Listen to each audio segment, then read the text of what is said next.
Hello guys, welcome to Jack Talks TCGs, the channel where you get a new player's perspective on everything Magic and other card games in general. Today we're going to be answering the question, how expensive is it to start playing Commander?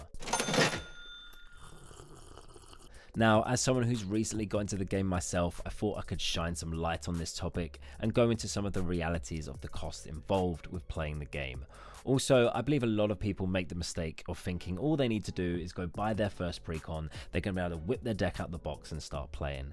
Although technically this might be true, the reality is I would strongly recommend that you budget for a few other accessories before you start. So in this video, we're going to be going into the cost of these, I would say, essential accessories, and then we'll look at some other things that I would say you could budget for before or after you've started playing your first few games. So without further ado, grab yourself a nice cuppa and we will get started. So we're on Magic Madhouse here. You don't need to use Magic Madhouse. It's just a website that I like to use. It's a nice one if you're in the UK especially. So we need our deck first. So let's go over here to sealed products and go to Commander. Let's look at their Commander products. So what we're going to see is that we've got a lot of Commander precons. Absolutely spoiled for choice here.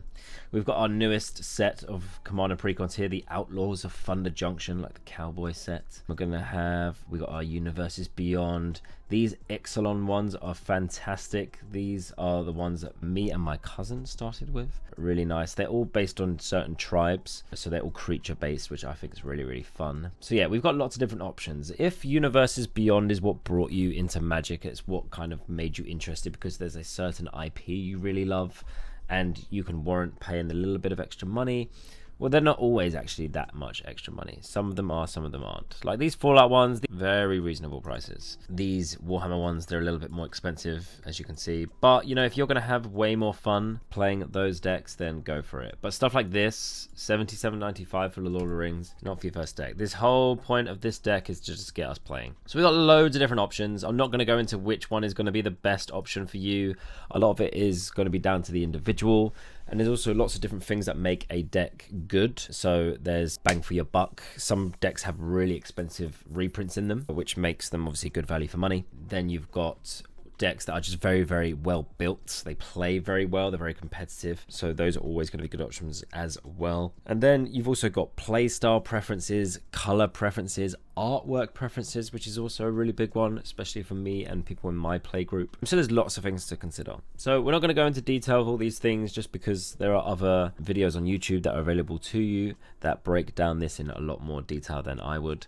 So we're just going to go, for now, let's look at these Outlaws of Thunder Junction ones. So I really like the look of this one. I just think the artwork on the front is super cool. Look at that. That guy is a badass. So it also has a little breakdown of what the deck does here. Steal cards, generate mana. So stealing cards is great fun. That's what my pirates do. So I love that. I like the colors, and who doesn't like generating mana and ramping? So we're going to go with this. This is our precon we're going to go with. So let's add that to the cards. Right, we've got our deck.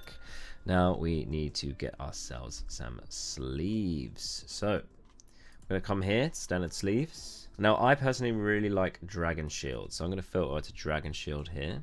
Find a color that suits us. Oh, this matte copper fits that Western vibe. Very nice. You know what? I feel like these are perfect. Yeah, we're going with the copper. Nice. Okay, look at that. Boom, we've got our sleeves. We are flying through. Now, what do we need?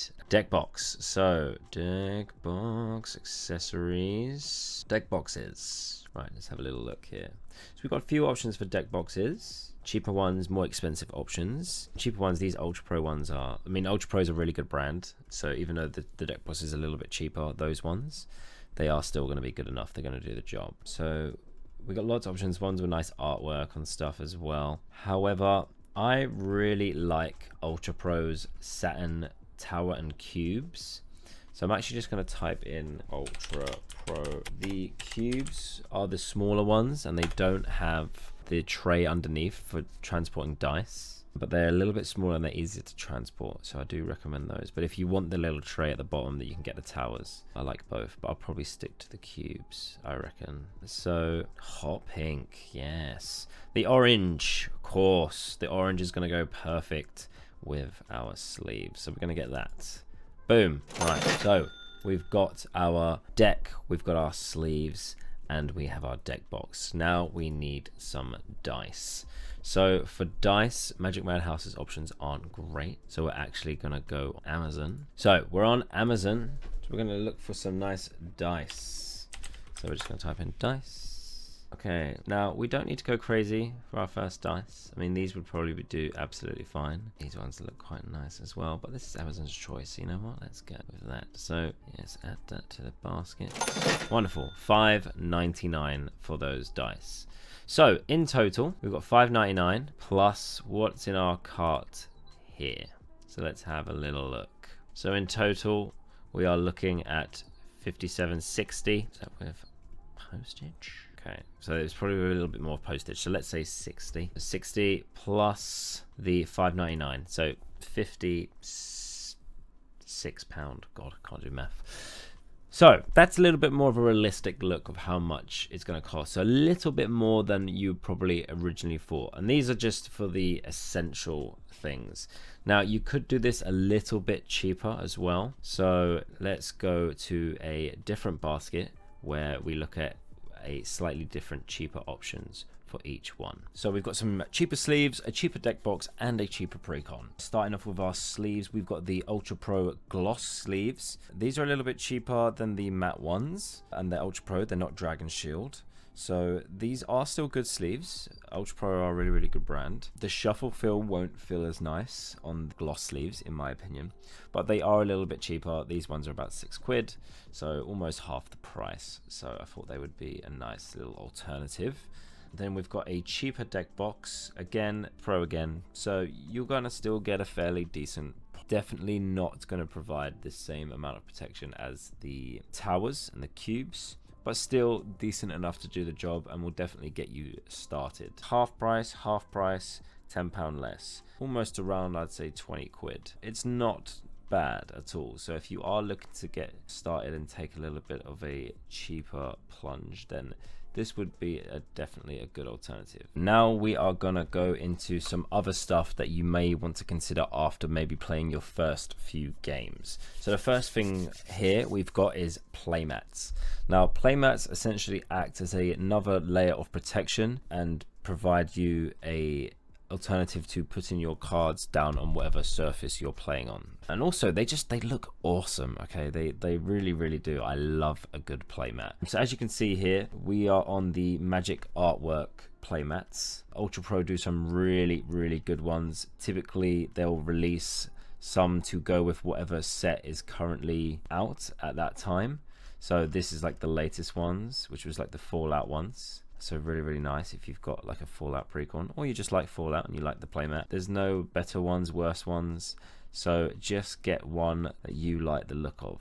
I myself, I've got this one, this Smeagol playmat. I did pay a little bit more for this one. Not more than this, but more than you can see the prices are a little bit inflated on the Lord of the Rings ones. I think that's just due to demand.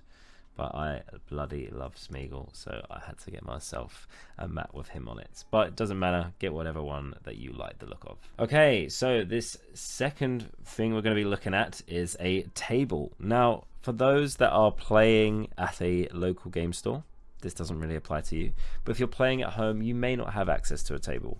I know in our experience, we were playing at my sister's house and she only lives in a little bungalow, so we did not have access to a table. So our first few games we were like playing on the floor, but eventually once we'd know that it was something that we were going to keep doing every week, we decided to all chip in for a nice little table. This one we love because it folds, so we can literally just put it away off to the side. It doesn't take up too much room, and then when we're ready we just bring it out for game night. So it's really good, fairly inexpensive if you split it 3-4 ways. I know it's not a big thing, but I just thought I would bring that up just in case there are those out there in our position that don't have a gaming surface. Okay, next thing is a binder. So we've got here the Dragon Shield binders. Now I can't speak much on these because I haven't made this investment myself yet. I've got old binders that I used to use for other card games, but eventually I will be looking to get myself a nice new binder. Typically a ring binder would be best if you're looking at long term, getting more and more cards, because you can just keep adding to them. But if you don't want to make a big investment straight away, you can just pick these up and be good to go. I trust Dragon Shield, so I would definitely probably advise that. But there are some others here that you can see. Ultra Pro have got their own ones. And then also another thing is card storage. So you can see here Magic Madhouse sell these like little cardboard boxes. They are inexpensive. They are just a cardboard box. They're nothing special. I bought one from my local game store for about £4. It was like a Magic the Gathering. It looked like an old product box or something, but it was fairly solid. So I bought that because I got caught out. I went to a Lorcana sealed event and realized I didn't have anything to store the cards that I opened the packs from. So it really saved my ass. So yeah, definitely take that into consideration. And next thing I want to talk about is a bag. So again, most of you probably have a bag lying around, so it's not the end of the world. You haven't got to go out and buy a really nice bag to start with. This is definitely something I'm looking to get myself in the very near future. So this is a camera bag. So when I've done a little bit of research myself, it seems that these are the best bags for the job. Reason being, if you look here, they have literally got all these lovely little compartments that fit perfectly for deck boxes, accessories and all that, and a lot of them are customizable, adjustable and stuff like that. Then it's even got this little thing here where you have the tripod, and people say that you can put your mats there as well. So yes, definitely maybe get yourself a bag once you start getting more decks and more stuff. Yeah, it just transporting your stuff, if you've got them all loose in a bag, they're probably all rattling around, banging against each other, which is probably not ideal. So these little compartments, they stop that happening. So they're good. Okie dokie. So looking at the total costs now. So for the essentials, we're looking at a total price of £40 to £60 or $50 to $75, depending on whether we want to go with cheaper options or more expensive options. And then when we go and switch to our optional extras, our total price is a whopping £125 or $157. Now, bear that in mind, the table is adding a lot of that, which the majority of people won't be buying. And also that table, if you're playing with multiple players, you'll probably end up splitting it. That's what we did. We split it 3 ways. So, and if you've got a 4th, then it's even cheaper than that. So take that into consideration. So that would knock a fair amount off the price.